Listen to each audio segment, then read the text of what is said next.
I don't know why I'm so tired today. I should probably be doing schoolwork or running lines or fixing those lights in the background that keep going out. But I don't want to do that right now.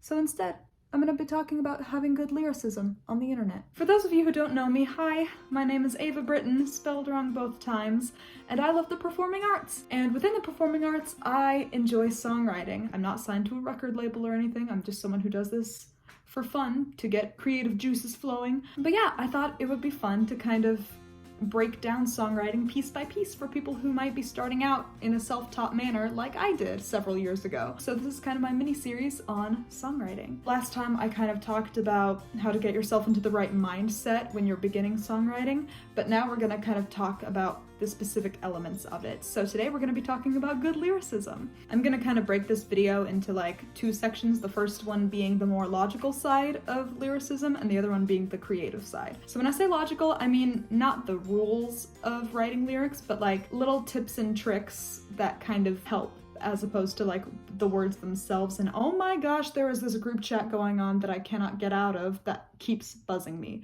right when I started filming. Oh my gosh. I woke up with like 2,000 messages, I kid you not. But anyway, oh my gosh, they're still here. And if you hear singing in the background, it's because music is very much alive in my household because my brother is playing piano and my dad is singing. And I'm on the internet talking about songwriting, so there you go. The first more logical trick that I have for beginning songwriters is to pick phrases that roll off the tongue nicely. That's because if you choose lyrics that might be really significant in their meaning, if they don't flow nicely, it kind of messes up the rhythm and the flow of the song. If you're someone who's like a lyricist first and foremost and the melodies you kind of struggle with, I would advise you to just experiment with kind of just picking melodies in the air, phrases that are kind of absent-minded at first, and then you kind of realize, oh, maybe given a certain context that you can add later, it could have a significant meaning, and that way you have a nice melody, you have lyrics that roll off the tongue nicely, and you're still being true to yourself as a lyricist. That alone can help your song sound less amateur when you're starting out. And something else that you might have to do in order to achieve that is to sacrifice proper grammar in order to create phrases which flow off the tongue nicely. Roll off the tongue nicely. Oh my gosh, I'm tired.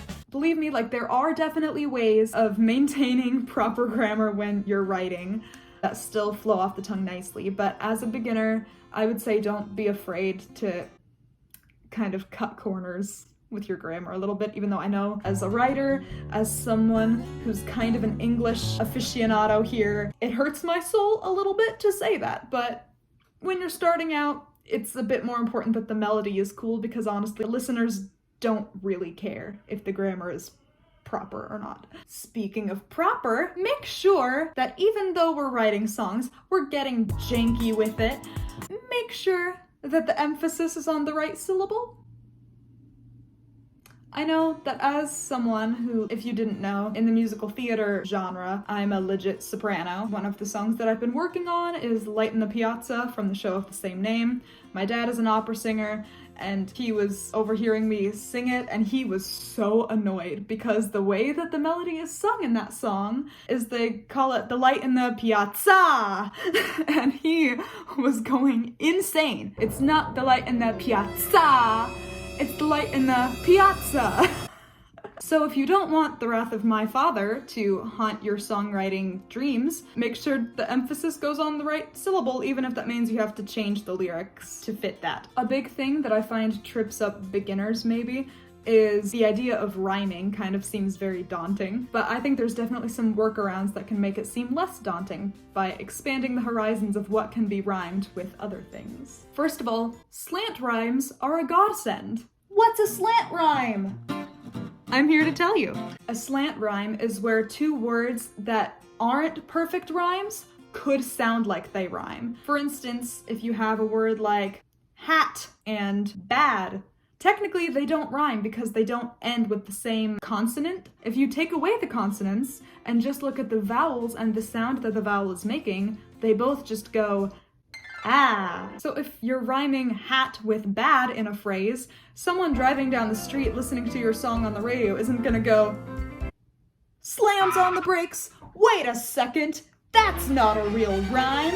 They're just gonna be like, oh yeah, sure, that rhymes, because they're not thinking about it that seriously. A tip that I use to kind of find good slant rhymes, or words that seem like they might rhyme, and I like to test to see if it would achieve the effect that I want it to, is I'll take the two words that I'm thinking of rhyming together, and then I'll take away the consonants and just see what the vowels sound out. Specifically, I'll do that if it's multiple syllables. For instance, I don't know why my brain just thought of these two words to experiment with. If we have hydrant and siren, why are they both firefighter words? I'm not entirely sure. They are spelled completely differently, but if you take away the consonants, they both make the I-N sound. So technically, if you're rhyming really fast in your song, the listeners aren't really gonna notice that they're not perfect rhymes. So slant rhymes, good. Something else that's a bit more sneaky, I actually stole this trick from Studio C. I'm really just finding a way to segue into all of the other things on this channel that I talk about, like comedy and musical theater and songwriting. Oh my gosh. It's eclectic. But something else you can do is if you find a word that you're like, literally nothing rhymes with this word, you can get creative with it and find multiple words that equal the same amount of syllables and have the vowel sounds in the same order as the word you're trying to rhyme. That was a lot of words. Let me explain. In the Studio C sketch, I think it's just called Rap Battle, the big climax is like, oh yeah, I'd like to see you rhyme with the word orange, which is notorious for not having a rhyme. But then at the end of the sketch, Mallory Everton, my queen and comedy inspiration, rhymes orange with door hinge. See what she did there? She took two separate words and rhymed it with a single word, but they match syllables and they match vowel patterns. So they both go or-inge. Again, if you're taking away consonants, that's what it would sound like. And that can help to expand the horizons of what you can rhyme so it feels less restrictive when you're trying to come up with crafty lyrics. Now we get into the creative side of the lyricism things that we're talking about. And yes, that group chat has been spamming me this entire video. Ha ha ha. Please stop, I have school in the morning. Of course, now that we're in the creative side of the video, this means that our artistic opinions may differ a little bit. And that's okay. Feel free to take any of this advice, not take any of this advice, get creative with it. But I have a personal preference that I kind of want to share because I feel like, I don't know if other people relate to this or not, but if they do, just throwing it out there as a listener to another songwriter, try to use cohesive metaphors. And also make sure to use your metaphors sparingly. Let me explain. I find that as a listener, I get really distracted and taken out of the vision of the song when I'm driving by listening and there's like a million metaphors coming at you really fast. Specifically, if those metaphors are all extremely different. Okay, let me use an example. If you have a song like by My Chemical Romance, The Foundations of Decay, they're using death and apocalypse and all of this to build a beautiful, cohesive 6-minute metaphor of lyrical poetry about their band and how they've grown and music in general. Then you have, I'm not bashing this artist, she is one of my favorites and she's the reason I got into songwriting, Taylor Swift. I love Taylor Swift, she's a great lyricist. I do have a pet peeve with some of her writing though. Specifically, I think He Knows from Lover. It just feels like there's a lot of different metaphors that take you out of the vibe of the song. And maybe that's just because I'm a creative mindset person and I like to visualize the things. For my brain, like, I think He Knows is supposed to be a very bubbly, like, skipping down 16th Avenue, woohoo! But then in all the verses, she has, like, each line is a different metaphor that completely takes you out of that imagery of, like, pink, hearts, bubbles, skipping, romance, woohoo! And then you have like, I'm an architect, I'm drawing up the plans. It's like I'm 17, nobody understands. Oh yeah, the moon is high, like your friends were the night that we first met. She uses so many visual descriptors that it's kind of overwhelming and all of the aesthetics kind of clash. So it kind of takes you out of the happy, peppy, romantic world that she's trying to create with Lover. And don't get me wrong, I love her as a lyricist and a songwriter and a person. I think she's great, but a couple of her songs are not my favorite because she gets kind of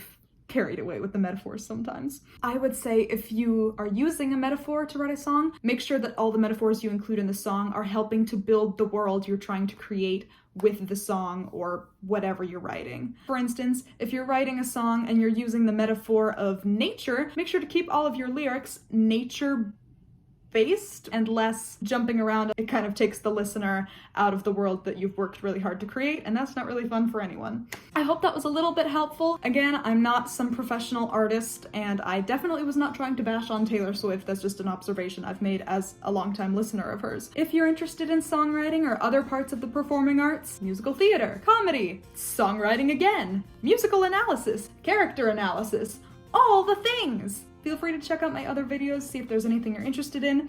I hope you guys have a great day. Bye!